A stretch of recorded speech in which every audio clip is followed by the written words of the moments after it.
ಸ್ನೇಹಿತರೆ ನಮಸ್ತೆ, welcome to Chaitanya career academy.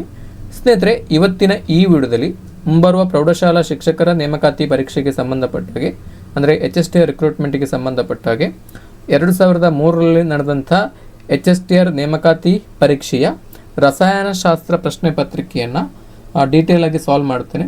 So ರಸಾಯನಶಾಸ್ತ್ರ ವಿಷಯಕ್ಕೆ ಸಂಬಂಧಪಟ್ಟ ಹಾಗೆ ಇದೇ 2003ರ ಕ್ವಶನ್ ಪೇಪರನ್ನು ನಾನು ಪ್ರೀವಿಯಸ್ ವಿಡಿಯೋದಲ್ಲಿ ಸಾಲ್ವ್ ಮಾಡಿದ್ದೆ. ಸೊ ಇಲ್ಲಿ ರಸಾಯನಶಾಸ್ತ್ರಕ್ಕೆ ಸಂಬಂಧಪಟ್ಟಾಗೆ ಒಟ್ಟು 50 ಪ್ರಶ್ನೆಗಳನ್ನು ಕೇಳ್ತಾರೆ. ಸೊ ಈ 50 ಪ್ರಶ್ನೆಗಳ ಪೈಕಿ ನಾನು 25 ಪ್ರಶ್ನೆಗಳನ್ನು ಪ್ರೀವಿಯಸ್ ವಿಡಿಯೋದಲ್ಲಿ ಪಾರ್ಟ್ 1 ವಿಡಿಯೋದಲ್ಲಿ ಸಾಲ್ವ್ ಮಾಡಿದ್ದೆ. ಸೊ ಪಾರ್ಟ್ 1 ವಿಡಿಯೋವನ್ನು ನೀವಿನ್ನೂ ನೋಡಿಲ್ಲ ಅಂತ ಹೇಳಿದ್ರೆ ಪಾರ್ಟ್ 1 ವಿಡಿಯೋವನ್ನು ನೋಡ್ಕೊಂಡು ಬಂದು ಈ ಪಾರ್ಟ್ 2 ವಿಡಿಯೋವನ್ನು ನೋಡಿ ಅಂತ ಹೇಳ್ತಾ ನೋಡಿ. ನಾವು ಕ್ವಶನ್ ನಂಬರ್ 25ರವರೆಗೆ ಸಾಲ್ವ್ ಮಾಡಿದ್ದೇವೆ. Next question number 26, foam is a good exhausting material used in fire extinguishers because it. Foam ಅನ್ನುವಂಥದ್ದು ಅಗ್ನಿಶಾಮಕಗಳಲ್ಲಿ ಬಳಸುವಂಥ ಉತ್ತಮ ವಸ್ತುವಾಗಿದೆ, ಏಕೆಂದರೆ ಅದು. ಸೊ ನೀವು ಗಮನಿಸಿರ್ಬೋದು, ಯಾವುದೇ ಸ್ಥಳದಲ್ಲಿ ಅಗ್ನಿ ಆಕಸ್ಮಿಕಗಳು ಅಂದರೆ ಫೈರ್ ಆಕ್ಸಿಡೆಂಟ್ಗಳು ಆದಂಥ ಸಂದರ್ಭದಲ್ಲಿ ಅಗ್ನಿಶಾಮಕ ದಳದ ಸಿಬ್ಬಂದಿಗಳು ಬರ್ತಾರೆ. ಹಾಗೆಯೇ ಅಗ್ನಿಶಾಮಕ ದಳದ ವಾಹನಗಳು, ಅದಕ್ಕೆ ಸಂಬಂಧಪಟ್ಟಂಥ ಬೆಂಕಿಯನ್ನು ನಂದಿಸಲಿಕ್ಕೆ ಬೇಕಾಗಿರುವಂಥ ಉಪಕರಣಗಳ ಸಹಿತ ಅಗ್ನಿಶಾಮಕ ದಳದ ಸಿಬ್ಬಂದಿಗಳು ಬರ್ತಾರೆ. ಸೊ ಅವರು ಬಂದು ಬೆಂಕಿ ಬಿದ್ದಂತಹ ಜಾಗಕ್ಕೆ ಒಂದು ಕೊಳವೆ ಮುಖಾಂತರ, ಪೈಪ್ನ ಮುಖಾಂತರ ವೇಗವಾಗಿ ಫೋಮ್ನ ರೂಪದಲ್ಲಿ ಅಂದರೆ ನೊರೆಯ ರೂಪದಲ್ಲಿರುವಂಥ ಒಂದು ಸ್ಪ್ರೇಯನ್ನು ಮಾಡ್ತಾರೆ. ಸೊ ಈ ಸ್ಪ್ರೇ ಅಂದರೆ ಈ ಫೋಮ್ ಈ ಅಗ್ನಿಶಾಮಕ ದಳಗಳಲ್ಲಿ ಬಳಸುವಂಥ ಪ್ರಮುಖವಾಗಿರುವಂಥ ಉದ್ದೇಶ ಏನು ಅಂತೇಳಿ. ಸೊ ಈ ಫೋಮ್ ಅನ್ನುವಂಥದ್ದು ಯಾವ ರೀತಿ ಬೆಂಕಿಯನ್ನು ನಂದಿಸ್ತದೆ ಅಂತೇಳಿ ಆ್ಯಕ್ಚುಲಿ ಪ್ರಶ್ನೆಯಲ್ಲಿ ಕೇಳಿರುವಂಥದ್ದು. ಸೊ ಈ ವೇಗವಾಗಿ ಹೈ ಪ್ರೆಷರಲ್ಲಿ ಫೋಮನ್ನು ಸ್ಪ್ರೇ ಮಾಡಿದ ಸಂದರ್ಭದಲ್ಲಿ ಏನಾಗ್ತದೆ ಅಂತ ಹೇಳಿದ್ರೆ, ಸೊ ಇದು ಆ ಏನು ಬೆಂಕಿ ಬಿದ್ದಂಥ ಜಾಗ ಏನಿದೆ, ಸೊ ಬೆಂಕಿ ಉರಿಲಿಕ್ಕೆ ಆಕ್ಸಿಜನ್ನ ಅವಶ್ಯಕತೆ ಇದೆ, ಆಮ್ಲಜನಕದ ಅವಶ್ಯಕತೆ ಇದೆ. ಸೊ ಆಮ್ಲಜನಕ ದಹನ ಪೂರಕವಾಗಿರುವಂತಹ ಒಂದು ಅನಿಲ ಸ್ಪ್ರೇ ಮಾಡೋದ್ರಿಂದ ಅದು ಬೆಂಕಿ ಬಿದ್ದಂಥ ಜಾಗದಲ್ಲಿ ದಪ್ಪ ಹೊದಿಕೆಯನ್ನು ಈ ಫೋಮ್ ಸೃಷ್ಟಿಸ್ತದೆ. ಸೊ ಈ ಮುಖಾಂತರ ಈ ಬೆಂಕಿಗೆ ಆಮ್ಲಜನಕದ ಸಂಪರ್ಕವನ್ನು ಕಡಿತಗೊಳಿಸುತ್ತದೆ. Fire fighting foam creates a thick blanket over the fuel source, that is oxygen. By sticking to the surface of the burning material, it smothers the fire, completely cutting off the atmospheric oxygen required for combustion. So ಹಾಗಾಗಿ ಇಲ್ಲಿ ಕೊಟ್ಟಿರ್ತಕ್ಕಂಥ ಆಯ್ಕೆಯಲ್ಲಿ option 1, it sticks to solid burning material to cut the contact of oxygen, ಸರಿಯಾದಂಥ ಉತ್ತರ. ಮುಂದಿನ ಪ್ರಶ್ನೆಯನ್ನು ನೋಡಿ, which one of the following causes hardness in water. ಈ ಕೆಳಗಿನಗಳಲ್ಲಿ ಯಾವುದು ನೀರಿನ ಗಡಸುತನಕ್ಕೆ ಕಾರಣವಾಗುವಂಥ ಲವಣಗಳು ಅಂತೇಳಿ ಕೇಳಿದರೆ. ಸೊ ನೀರಿನಲ್ಲಿ ಕ್ಯಾಲ್ಸಿಯಂ ಮತ್ತು ಮೆಗ್ನೀಷಿಯಂ ಅಯಾನ್ಸ್ಗಳು ಡಿಸಾಲ್ವ್ ಆಗೋದ್ರಿಂದ, ಕರಗೋದ್ರಿಂದ ನೀರಿನಲ್ಲಿ ಗಡಸುತನ ಕಾರಣ ಆಗ್ತದೆ, ನೀರಿನಲ್ಲಿ ಗಡಸುತನ ಬರ್ತದೆ.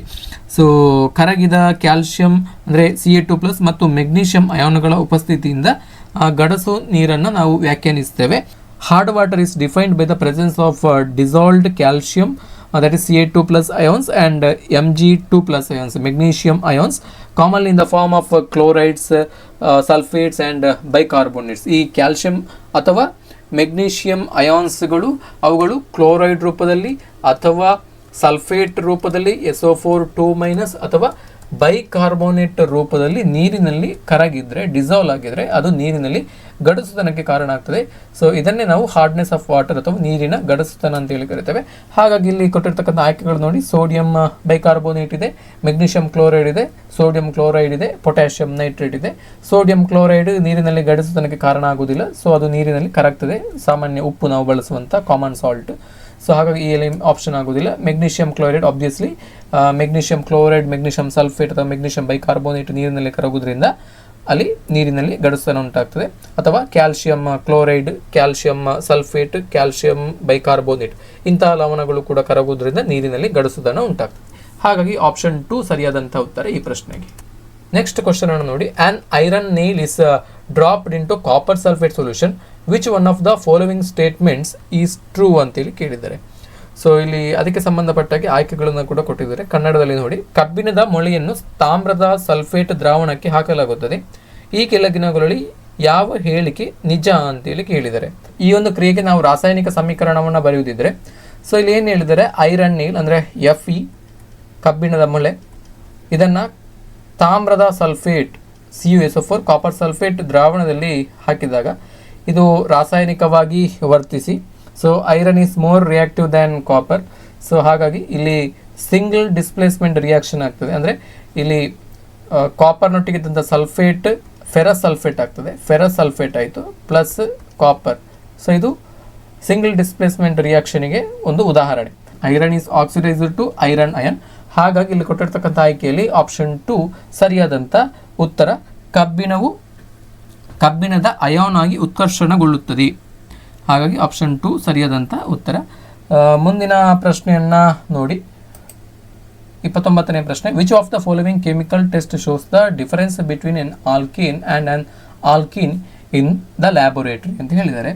ಸೊ ಪ್ರಯೋಗಾಲಯದಲ್ಲಿ ಆಲ್ಕೇನ್ ಮತ್ತು ಆಲ್ಕೀನ್ಗಳ ನಡುವಿನ ವ್ಯತ್ಯಾಸವನ್ನು ಈ ಕೆಳಗಿನ ಯಾವ ರಾಸಾಯನಿಕ ಪರೀಕ್ಷೆಯು ತೋರಿಸುತ್ತದೆ? So in the question they have asked to differentiate between alkane and alkene which test we are going to conduct. So ಅಂದರೆ ಆಲ್ಕೇನ್ಗಳು ಮತ್ತು ಆಲ್ಕೀನ್ಗಳ ನಡುವೆ ವ್ಯತ್ಯಾಸವನ್ನು ಗುರುತಿಸಲು ಪ್ರಯೋಗಾಲಯದಲ್ಲಿ ಯಾವ ಒಂದು ಸರಳ ಪ್ರಯೋಗವನ್ನು ಮಾಡಬಹುದು? ಸೊ ಯಾವ ರಾಸಾಯನಿಕ ಕ್ರಿಯೆಯನ್ನು ನಡೆಸಿ ಸೊ ಆ ಎರಡು ಹೈಡ್ರೋಕಾರ್ಬನ್ಗಳ ನಡುವಿನ ವ್ಯತ್ಯಾಸವನ್ನು ತಿಳಿಬಹುದು ಅಂತೇಳಿ ಕೇಳಿದ್ದಾರೆ, ಆಲ್ಕೇನ್ ಮತ್ತು ಆಲ್ಕೀನ್. ಸೊ ಪ್ರಯೋಗಾಲಯದಲ್ಲಿ ನಿಮಗೆ ಕೊಟ್ಟಂತಹ ಒಂದು ಕಾಂಪೌಂಡ್ ಅದು ಆಲ್ಕೇನ ಅಥವಾ ಆಲ್ಕೀನ ಅಂತೇಳಿ ನೀವು ಪತ್ತೆ ಹಚ್ಚುವುದಕ್ಕಾಗಿ ಬ್ರೋಮಿನೇಷನ್ ಟೆಸ್ಟನ್ನು ನಾವು ಪ್ರಯೋಗಾಲಯದಲ್ಲಿ ಮಾಡ್ತೇವೆ. ಸೊ ನಮಗೆ ಗೊತ್ತಿದೆ ಆಲ್ಕೇನ್ ಅನ್ನುವಂಥದ್ದು saturated hydrocarbon. So single bond ಇರ್ತದೆ, ಕಾರ್ಬನ್ ಸಿಂಗಲ್ ಬಾಂಡ್ ಇರ್ತದೆ. ಸೊ ಹಾಗೆಯೇ ಆಲ್ಕೀನ್ ಅನ್ನುವಂಥದ್ದು ಅನ್ಸ್ಯಾಚುರೇಟೆಡ್ ಹೈಡ್ರೋಕಾರ್ಬನ್. ಸೊ ಇಲ್ಲಿ ಕಾರ್ಬನ್ ಡಬಲ್ ಬಾಂಡ್ ಇರ್ಬೋದು, ಕಾರ್ಬನ್ ಡಬಲ್ ಬಾಂಡ್ ಇರ್ತದೆ. ಸೊ ಹಾಗಾಗಿ ಇದು ಅನ್ಸ್ಯಾಚುರೇಟೆಡ್ ಕಾಂಪೌಂಡ್. ಸೊ ಈ ಸ್ಯಾಚುರೇಟೆಡ್ ಮತ್ತು ಅನ್ಸ್ಯಾಚುರೇಟೆಡ್ ಆರ್ಗ್ಯಾನಿಕ್ ಕಾಂಪೌಂಡ್ಸ್ಗಳ ನಡುವೆ ಡಿಫ್ರೆನ್ಶಿಯೇಟ್ ಮಾಡ್ಕೊಳ್ಳಿಕ್ಕೆ ನಾವು ಬ್ರಾಮಿನೇಷನ್ ಟೆಸ್ಟನ್ನು ಯೂಸ್ ಮಾಡ್ತೇವೆ, ಸೊ ಈ ಬ್ರಾಮಿನೇಷನ್ ಟೆಸ್ಟಲ್ಲಿ ನಾವು ಏನು ಮಾಡ್ತೇವೆ, ಆಲ್ಕೇನ್ ಮತ್ತು ಆಲ್ಕೀನ್ಗಳನ್ನು ಪ್ರತ್ಯೇಕವಾಗಿ ನಾವು ಬ್ರೋಮಿನ್ ವಾಟರ್ ಒಟ್ಟಿಗೆ ಟ್ರೀಟ್ ಮಾಡ್ತೇವೆ, ರಾಸಾಯನಿಕವಾಗಿ ವರ್ತಿಸ್ತೇವೆ. ಫಾರ್ ಎಕ್ಸಾಂಪಲ್ ಆಲ್ಕೇನಿಗೆ ನಾವು ಈಥೇನನ್ನು ಉದಾಹರಣೆಗೆ ಕೊಡಬಹುದು, ಈಥೇನ್ ಅಥವಾ ಪ್ರೋಪೇನ್, ಬ್ಯೂಟೇನ್. ಸೊ ಇಂಥದ್ದೆಲ್ಲ ಉದಾಹರಣೆಯನ್ನು ಕೊಡ್ಬೋದು ಆಲ್ಕೇನ್ಗಳಿಗೆ. ಸೊ ಕೊಠಡಿಯ ಉಷ್ಣತೆಯಲ್ಲಿ ಅಂದರೆ ರೂಮ್ ಟೆಂಪರೇಚರಲ್ಲಿ ಬ್ರೋಮಿನ್ ವಾಟರ್ ಆರೆಂಜ್ ರೆಡ್ ಕಲರಲ್ಲಿ ಇರ್ತದೆ, ಸೊ ನಾವು ಆಲ್ಕೇನನ್ನು ಫಾರ್ ಎಕ್ಸಾಂಪಲ್ ಪ್ರೊಪೇನ್ ತಗೊಳ್ಳಿ, ಬ್ಯೂಟೇನ್ ತಗೊಳ್ಳಿ, ಈಥೇನ್ ತಗೊಳ್ಳಿ, ಯಾವುದೇ ಆಲ್ಕೇನ್ಗಳನ್ನು ಬ್ರೋಮಿನ್ ವಾಟರ್ನೊಟ್ಟಿಗೆ ಟ್ರೀಟ್ ಮಾಡಿದಾಗ ಸೊ ನಮಗೆ ಅಲ್ಲಿ ಯಾವುದೇ ಕಲರ್ ಚೇಂಜಸ್ಗಳು ಆಗೋದಿಲ್ಲ, no colour change.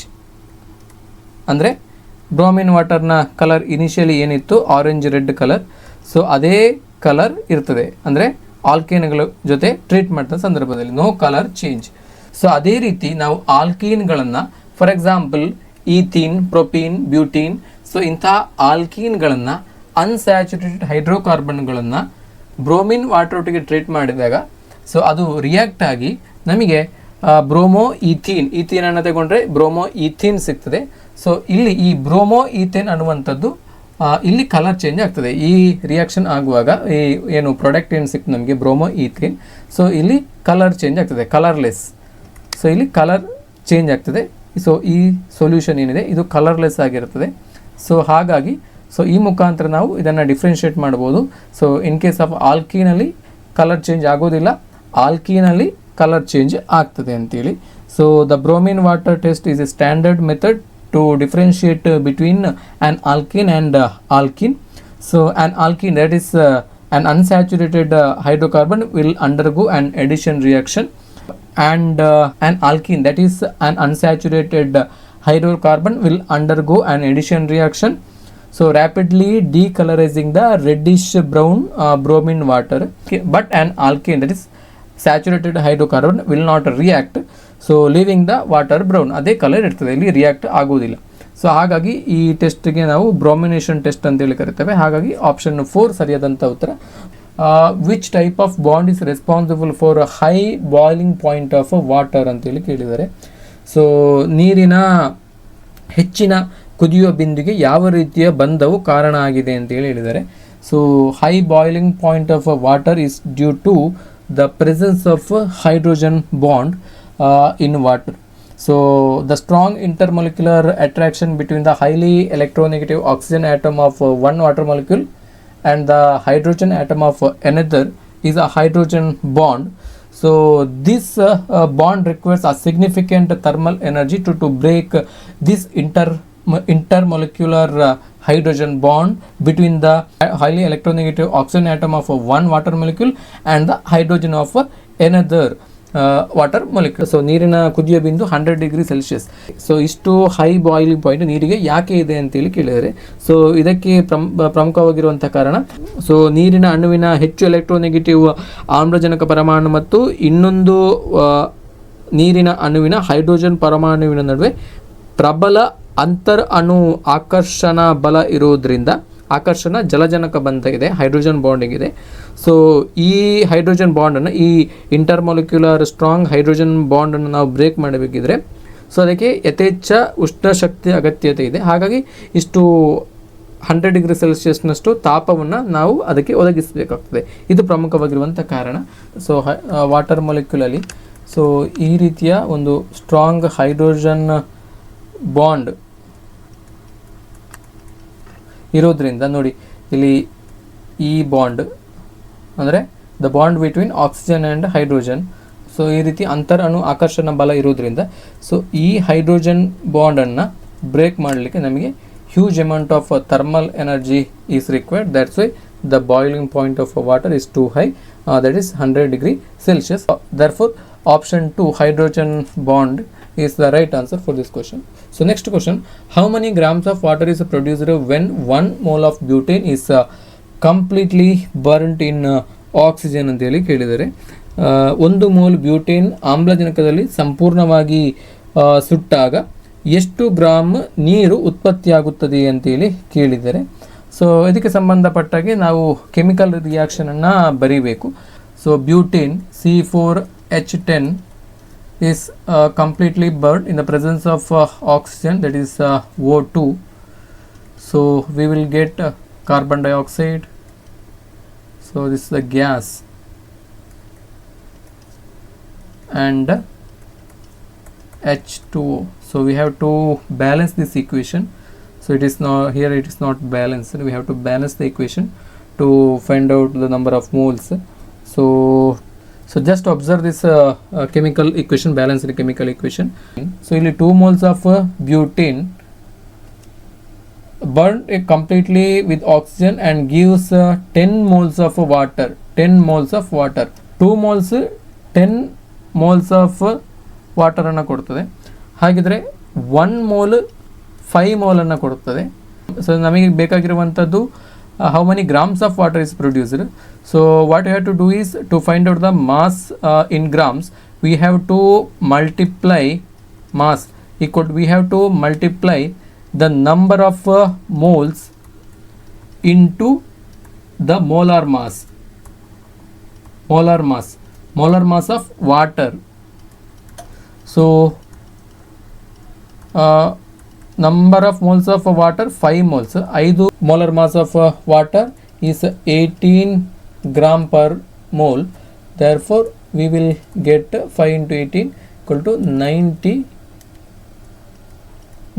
gram. Therefore option 2 will be the right answer, 90 gram. Next question, a certain element forms a solid oxide which when dissolved in water it forms an acidic solution. Which is that element ಅಂತೇಳಿ ಕೇಳಿದ್ರು. ಒಂದು ನಿರ್ದಿಷ್ಟ ಧಾತುವು ಘನ ಆಕ್ಸೈಡನ್ನು ರೂಪಿಸುತ್ತದೆ. ಅದು ನೀರಿನಲ್ಲಿ ಕರಗಿದಾಗ ಆಮ್ಲೀಯ ದ್ರಾವಣವನ್ನು ರೂಪಿಸುತ್ತದೆ. ಆ ಧಾತು ಯಾವುದು ಅಂತೇಳಿ ಕೇಳಿದ್ದಾರೆ. ಸೊ ಅಲೋಹದ ಆಕ್ಸೈಡ್ಗಳು ಆಮ್ಲಗಳನ್ನು ರೂಪಿಸಲು ನೀರಿನಲ್ಲಿ ಕರಗ್ತವೆ. ಸೊ ಅಲೋಹದ ಆಕ್ಸೈಡ್ಗಳು ನೀರಿನಲ್ಲಿ ಕರಗಿದಾಗ ಅಲ್ಲಿ ಆಮ್ಲ ಉಂಟಾಗ್ತವೆ. So let us check these 4 options. So first one, sodium. So when sodium reacts with water, so it gives sodium hydroxide. It's not an acid, it's a base. Not an acid. So we can eliminate this option, sodium. So the reaction of carbon with steam, that is H2O, at high temperature will yield carbon monoxide plus hydrogen gas. So carbon monoxide is a gas, not a solid oxide. So in the question they have given and certain element forms a solid oxide when dissolved in water. Option 3 water, so it's not at all possible. So let us check option 4 sulfur. Idana check ಮಾಡಿ. So sulfur burns with oxygen to form sulfur dioxide. When this sulfur dioxide dissolved in water, so it will give H2SO4 plus H2S. So sulfuric acid is an acid. So we can conclude option 4 is the right answer for this question. So the element is sulfur, option 4. So next question number 33, the substance that is required to convert cane sugar into glucose and fructose on heating. So ಇಲ್ಲಿ ಕನ್ನಡದಲ್ಲಿ ನೋಡಿ, ಬಿಸಿ ಮಾಡಿದಾಗ ಕಬ್ಬಿನ ಸಕ್ಕರೆಯನ್ನು glucose ಮತ್ತು fructose ಆಗಿ ಪರಿವರ್ತಿಸಲು ಅಗತ್ಯವಿರುವ ವಸ್ತು ಯಾವುದು ಅಂತೇಳಿ ಕೇಳಿದರೆ, ಕೇನ್ ಶುಗರ್ ಇದು ಯಾವುದು? ಡೈಸ್ಯಾಕರೈಡ್ ಶುಗರ್ C12H22O11 ಸುಕ್ರೋಸ್ ಅಂತ ಕೂಡ ಕರಿತೇವೆ. ಸೊ ಇದನ್ನು ನಾವು ಹೈಡ್ರೋಲಿಸಿಸ್ ಮಾಡಿದಾಗ ಅಂದರೆ reaction in the presence of water, ಆಗ ಏನಾಗ್ತದೆ ಅಂತ ಹೇಳಿದ್ರೆ, ಸೊ ಇಲ್ಲಿ ಇದು ಡೈಸ್ಯಾಕರೈಡ್ ಇತ್ತು. ಹೈಡ್ರೋಲಿಸಿಸ್ ರಿಯಾಕ್ಷನ್ ಮಾಡಿದ ಸಂದರ್ಭದಲ್ಲಿ ನಮಗೆ ಒಂದು C6H12O6 ಇದು ಗ್ಲುಕೋಸ್ ಪ್ಲಸ್ C6H12O6 ಇದು ಫ್ರಕ್ಟೋಸ್. ಸೊ ಈ ರೀತಿ ಎರಡು ಮೋನೋಸ್ಯಾಕರೈಡ್ಗಳು ಸಿಗ್ತವೆ, ಗ್ಲುಕೋಸ್ ಆ್ಯಂಡ್ ಫ್ರಕ್ಟೋಸ್. ಸೊ ಈ ಗ್ಲುಕೋಸ್ ಆ್ಯಂಡ್ ಫ್ರಕ್ಟೋಸ್ಗಳು ಮೋನೋಮರ್ಸ್ಗಳು. ಸೊ ಮುಂದಿನ ಪ್ರಶ್ನೆ ನೋಡಿ, which property of naphthalene is predominantly used in mothball? ನ್ಯಾಫ್ಥಾಲಿನ್ನ ಯಾವ ಗುಣಲಕ್ಷಣವನ್ನು ಪ್ರಧಾನವಾಗಿ ಡಾಂಬರು ಗುಳಿಗೆಯಲ್ಲಿ ಅಂದರೆ ಮಾತ್ಬಾಲ್ಗಳಲ್ಲಿ ಬಳಸಲಾಗುತ್ತದೆ ಅಂತೇಳಿ. ಈ ನ್ಯಾಫ್ಥಾಲಿನನ್ನು ಪೆಟ್ರೋಲಿಯಂ ಬೈ ಪ್ರಾಡಕ್ಟ್ ಆಗಿರುವಂಥ ಕೋಲ್ ಟಾರ್ ಅಥವಾ ಕಲ್ಲಿದ್ದಲಿನ ಡಾಂಬರಿನಿಂದ ಪಡೆಯಲಾಗ್ತದೆ. So naphthalene undergoes sublimation. So sublimation ಅಂತ ಹೇಳಿದ್ರೆ ಕನ್ನಡದಲ್ಲಿ ಉತ್ಪತನ ಅಂತೇಳಿ ಕರಿತೇವೆ. ಸೊ ಸಬ್ಲಿಮೇಷನ್ ರಿಯಾಕ್ಷನ್ ಅಂತ ಹೇಳಿದ್ರೆ, so direct transition from a solid phase to vapour phase at room temperature without melting. So ಇಲ್ಲಿ ಸಾಲಿಡ್ ವಸ್ತು, ಒಂದು ಘನ ವಸ್ತು ದ್ರವ ಸ್ಥಿತಿಗೆ ಬರದೆ ನೇರವಾಗಿ ಅನಿಲ ವಸ್ತುವಾಗಿ ಬದಲಾವಣೆಯನ್ನು ಹೊಂದುವಂಥದ್ದು, ಅನಿಲ ಸ್ಥಿತಿಗೆ ಹೋಗುವಂಥದ್ದು. ಘನ ವಸ್ತು ದ್ರವ ಸ್ಥಿತಿಗೆ ಬಾರದೆ ಅನಿಲ ಸ್ಥಿತಿಗೆ ಹೋಗುವಂತಹ ಒಂದು ವಿದ್ಯಮಾನವನ್ನು, ಕ್ರಿಯೆಯನ್ನು ನಾವು ಇಂಗ್ಲೀಷ್ನಲ್ಲಿ ಸಬ್ಲಿಮೇಷನ್ ಅಂತೇಳಿ ಕರಿತೇವೆ, ಕನ್ನಡದಲ್ಲಿ ಉತ್ಪತನ ಅಂತೇಳಿ ಕರಿತೇವೆ. ಸೊ ಈ ನ್ಯಾಫ್ಥಾಲಿನ್ ಈ ಉತ್ಪತನಕ್ಕೆ ಒಳಗಾಗ್ತದೆ, ಅಂದರೆ ಇಟ್ ಅಂಡರ್ಗೋಸ್ ಸಬ್ಲಿಮೇಷನ್. ಸೊ ಇದು ನೇರವಾಗಿ ಕರಗದೆ ಕೊಠಡಿಯ ಉಷ್ಣತೆಯಲ್ಲಿ, ತಾಪಮಾನದಲ್ಲಿ ಘನ ಹಂತದಿಂದ ನೇರವಾಗಿ ಆವಿಯ ಹಂತಕ್ಕೆ ಬದಲಾಗ್ತದೆ. ಸೊ ಈ ನಿರಂತರ ಅನಿಲ ಬಿಡುಗಡೆಯು ಸುತ್ತುವರಿದ ಸ್ಥಳಗಳಲ್ಲಿ, ಅಂದರೆ ಸುತ್ತಮುತ್ತಲಿನ ಸ್ಥಳಗಳಲ್ಲಿ ಅದನ್ನು ವ್ಯಾಪಿಸಲು, ಈ ವೇಪರನ್ನು ವ್ಯಾಪಿಸಲು ಮತ್ತು ಕೀಟಗಳನ್ನು ಹಿಮ್ಮೆಟ್ಟಿಸಲು ಅನುವು ಮಾಡಿಕೊಡುತ್ತದೆ. ಸೊ ಹಾಗಾಗಿ ಈ ಉದ್ದೇಶಕ್ಕಾಗಿ ಇದನ್ನು ಬಳಸಲಾಗ್ತದೆ. ಸೊ ಈ ವೇಪರ್ ಏನಿದೆ, ಸೊ ಅದು ಸೋಂಕು ನಿವಾರಕ ಅಂದರೆ ಡಿಸ್ಇನ್ಫೆಕ್ಟೆಂಟ್ ಆಗಿರುವಂಥದ್ದು, ಹಾಗೆಯೇ ಆ್ಯಂಟಿ ಫಂಗೈ ಆಗಿರುವಂಥದ್ದು, ಶಿಲೀಂಧ್ರದ ವಿರೋಧಿ ಆಗಿರುವಂಥದ್ದು, ಹಾಗೆಯೇ ಜರ್ಮಿಸೈಡ್ ಕೀಟನಾಶಕ ಆಗಿರುವಂಥದ್ದು. So disinfectant, anti fungi and germicide ಆಗಿದ್ರೂ ಕೂಡ, ಸೊ ಇದಕ್ಕೆ ಪ್ರಮುಖವಾಗಿರುವಂಥ ಕಾರಣ ನಾವು ಇದನ್ನು ಯೂಸ್ ಮಾಡುವಂಥದ್ದು, ಇದು ಸಬ್ಲಿಮೇಟ್. ಮುಂದಿನ ಪ್ರಶ್ನೆ ನೋಡಿ, which one of the following is expected to form ionic solution in water ಅಂತೇಳಿ ಹೇಳಿದ್ದಾರೆ. ಇಲ್ಲಿ ಆಯ್ಕೆಗಳನ್ನು ನೋಡಿ, CCl4 ಅಂದರೆ ಕಾರ್ಬನ್ ಟೆಟ್ರಾಕ್ಲೋರೈಡ್, ಹಾಗೆಯೇ O2 ಆಕ್ಸಿಜನ್, ಹಾಗೆಯೇ NaI ಸೋಡಿಯಂ ಅಯೋಡೈಡ್, ಹಾಗೆಯೇ C6H6 ಅಂದರೆ ಬೆನ್ಝೀನ್ ಅಂತೇಳಿ ಹೇಳಿದ್ದಾರೆ. ಸೊ ಇಲ್ಲಿ ಕಾರ್ಬನ್ ಟೆಟ್ರಾಕ್ಲೋರೈಡ್, ಸೊ ಇಲ್ಲಿ ಕಾರ್ಬನ್ ಮತ್ತು ಕ್ಲೋರಿನ್ ಆಟಮ್ಸ್ಗಳ ನಡುವೆ ಯಾವುದೇ ಅಯಾನಿಕ್ ಬಂಧ ಇಲ್ಲ. ಇಲ್ಲಿರುವಂಥದ್ದು ಕೋವೆಲೆಂಟ್ ಬಾಂಡ್ ಅಥವಾ ಸಹವೇಲೆನ್ಸಿಯ ಬಂಧ ಅಂತೇಳಿ ಕರಿತೇವೆ, ಸಹವೇಲೆನ್ಸಿಯ ಬಂಧ ಅಂತೇಳಿ. ಇಲ್ಲಿ ಅಯಾನಿಕ್ ಬಂಧ ಇಲ್ಲ. ಸೊ ಹಾಗಾಗಿ ಈ ಆಪ್ಷನ್ ಆಗೋದಿಲ್ಲ, ಹಾಗಾಗಿ ಇದನ್ನು ಎಲಿಮಿನೇಟ್ ಮಾಡಬಹುದು. ಹಾಗೆಯೇ ಆಕ್ಸಿಜನ್, ಸೊ ಆಕ್ಸಿಜನ್ ಕೂಡ ಈ oxygen molecule O double bond ಇದು ಕೂಡ ಬೈಂಡ್ ಆದಂಥದ್ದು covalent bond. So covalent bond arises due to the mutual sharing of electrons. So ಹಾಗಾಗಿ ಇಲ್ಲಿ ಅಯೋನಿಕ್ ಅಂತ ಕೇಳಿರೋದ್ರಿಂದ ಈ ಆಪ್ಷನ್ ಕೂಡ ಆಗಲ್ಲ. ಹಾಗೆಯೇ NeI ಸೋಡಿಯಂ ಅಯೋಡೈಡ್. ಸೊ ಇಲ್ಲಿ ಸೋಡಿಯಂ ಮತ್ತು ಅಯೋಡಿನ್ ಅಣುಗಳ ನಡುವೆ ಅಯೋನಿಕ್ ಬಂಧ ಇದೆ, Na+ and I-. ಸೊ ಹಾಗಾಗಿ ಇದೊಂದು ಅಯೋನಿಕ್ ಬಂಧಕ್ಕೆ ಉದಾಹರಣೆ. ಹಾಗೆಯೇ ಬೆನ್ಝೀನ್ C6H6. ಸೊ ಬೆನ್ಝೀನ್ ಅಲ್ಲಿ ಕೂಡ ಇರುವಂಥದ್ದು ಕೋವೆಲೆಂಟ್ ಬಾಂಡ್. ಹಾಗಾಗಿ ಆಪ್ಷನ್ 3 ಸರಿಯಾದಂಥ ಉತ್ತರ. So next question, which one of the following is a monosaccharide? ಆಯ್ಕೆಗಳನ್ನ ನೋಡಿ. Dextrose, lactose, maltose and sucrose ಅಂತೇಳಿ ಕೇಳಿದ್ದಾರೆ. ಈ ಕೆಳಗಿನವುಗಳಲ್ಲಿ ಯಾವುದು ಮೊನೊಸ್ಯಾಕರೈಡ್ ಆಗಿದೆ ಅಂತೇಳಿ. ಇಲ್ಲಿ ಆಯ್ಕೆಗಳನ್ನು ನೋಡ್ತಾ ಬನ್ನಿ. ಸೊ ಇಲ್ಲಿ ಲ್ಯಾಕ್ಟೋಸ್, ಮಾಲ್ಟೋಸ್ ಆ್ಯಂಡ್ ಸುಕ್ರೋಸ್ ಇವೆಲ್ಲವೂ ಕೂಡ ಡೈಸ್ಯಾಕರೈಡ್ಗಳು. 2 ಶುಗರ್ ಯೂನಿಟ್ಸ್ಗಳನ್ನು ಒಳಗೊಂಡಿದೆ, ಅಂದರೆ disaccharide, 2 sugar units. So but ಇಲ್ಲಿ ಡೆಕ್ಸ್ಟ್ರೋಸ್ ಅನ್ನುವಂಥದ್ದು ಇದು ಒಂದು ಮೊನೊಸ್ಯಾಕರೈಡ್. ಸೊ ಡೆಕ್ಸ್ಟ್ರೋಸ್ ಅನ್ನುವಂಥದ್ದು ಡಿ ಗ್ಲುಕೋಸ್ನ ಮತ್ತೊಂದು ಹೆಸರು. So dextrose is just another name for D glucose. So it is a fundamental simple sugar that is a monosaccharide. So and these lactose, maltose and sucrose are all disaccharides made up of 2 linked monosaccharides. 2 linked monosaccharides ಗಳಿಂದ ಮಾಡಲ್ಪಟ್ಟಂತ disaccharides ಗಳು ಆಗಿವೆ. ಯಾವುದೆಲ್ಲ? Lactose, maltose and sucrose. Therefore option 1 ಸರಿಯಾದಂಥ ಉತ್ತರ. ಮುಂದಿನ ಪ್ರಶ್ನೆಯನ್ನು ನೋಡಿ. What mass of ammonia is produced by 2 moles of nitrogen ಅಂತೇಳಿ ಕೇಳಿದರೆ 2 ಮೋಲ್ ಸಾರಜನಕದಿಂದ ಎಷ್ಟು ದ್ರವ್ಯರಾಶಿಯ ಅಮೋನಿಯಾ ಉತ್ಪತ್ತಿಯಾಗುತ್ತದೆ ಅಂತೇಳಿ. ಸಾಮಾನ್ಯವಾಗಿ ಅಮೋನಿಯಾ ನಾವು ಯೂಸ್ ಮಾಡುವಂತಹ famous procedure, one of the famous procedure ಅಥವಾ ಮೆಥಡ್ ಯಾವುದು ಅಂತ ಹೇಳಿದ್ರೆ ಅದು ಹೇಬರ್ಸ್ ಪ್ರೋಸೆಸ್. ಸೊ ಹೇಬರ್ಸ್ ಪ್ರೋಸೆಸ್ಸಲ್ಲಿ ಇಲ್ಲಿ ಅಮೋನಿಯಾವನ್ನು ಯಾವ ರೀತಿ ನಾವು ಪ್ರಿಪೇರ್ ಮಾಡ್ತೇವೆ ಅಂತ ಹೇಳಿದ್ರೆ, ಸೊ ಇಲ್ಲಿ N2 + H2 gives NH3. So ಇಲ್ಲಿ ಈಕ್ವೇಷನನ್ನು ಬ್ಯಾಲೆನ್ಸ್ ಮಾಡ್ಕೊಳ್ಳಿ. ಇಲ್ಲಿ N2 ಓಕೆ, ಸೊ 3 ಸರಿ ಆಯಿತು. ಸೊ N2 + 3H2 2NH3 ಅಂತೇಳಿ. ಸೊ ಇದು ಹೇಬರ್ಸ್ ಪ್ರೊಸೆಸ್. ಈ ಪ್ರೊಸೆಸನ್ನು ಹೇಬರ್ಸ್ ಪ್ರೊಸೆಸ್ ಅಂತೇಳಿ ಕರಿತೇವೆ. It is one of the famous and most convenient method to prepare ammonia. So ಇಲ್ಲಿ 1 ಮೋಲ್ ಆಫ್ ನೈಟ್ರೋಜನ್, ಇದು 1 ಮೋಲ್, ಇದು 3 ಮೋಲ್, ಇದು 2 mole. 1 mole nitrogen gives 2 mole of ammonia.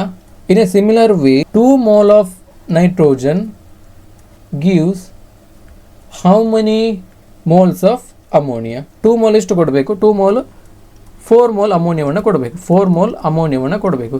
So ನಮಗೆ ಕೇಳಿರುವಂಥದ್ದು what mass of ammonia ಅಂತೇಳಿ ಕೇಳಿದ್ದಾರೆ.